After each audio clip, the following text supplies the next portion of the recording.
This is my Freedom on the Move project. Here we have the ad transcription that I did for this slave named Rebecca, and to the right I have the two sources. The first one is the picture which I based off my transcription. How can I bring Rebecca to life? Using the ad shown, I could refer to the way she was described and create an overarching and broad description of her in my mind. The way she was described immediately allows us to call to mind her characteristics that allow us to paint a picture in our head, ultimately allowing us to encapsulate her emotional experiences as a runaway slave that has been caught. Since Rebecca does not speak of her personal experience in this ad, it will be slightly more difficult in order to bring her to life, but not impossible. We see the ad transcription from the perspective of Deputy Marshal, whose main goal is to capture Rebecca.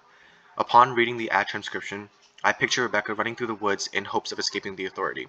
The leaves and sharp broken branches on the forest ground pierce her feet while she struggles to maintain a constant speed. She escapes in order to live a free life and a life free from the shackles of slavery. Eventually, she gets caught, and soon after, the ad is written. How can I humanize Rebecca? By utilizing empathy and applying it to Rebecca in a historical context, we can rehumanize Rebecca. That is to say, in order to humanize her and give her justice she deserves, we must appeal to her emotions as a runaway slave that is being sought after, but most importantly, as a human. Since we know that Rebecca is about 40 years of age, we can empathize by understanding the horrific conditions she has faced her entire life, assuming she was born into slavery. Since we were born younger, we have been learning about history, namely slavery, and are taught to recognize the horrors and wrongdoings that are part of it. In this context, we must take it a step further and try to place ourselves in Rebecca's shoes, even though we would never experience what she has. By doing so, we are effectively humanizing her and giving her a sense of humanity, rather than seeing her as solely a runaway slave. How can I give Rebecca dignity? By analyzing the language used to refer to Rebecca, we can take those words and alter them to bring dignity to Rebecca.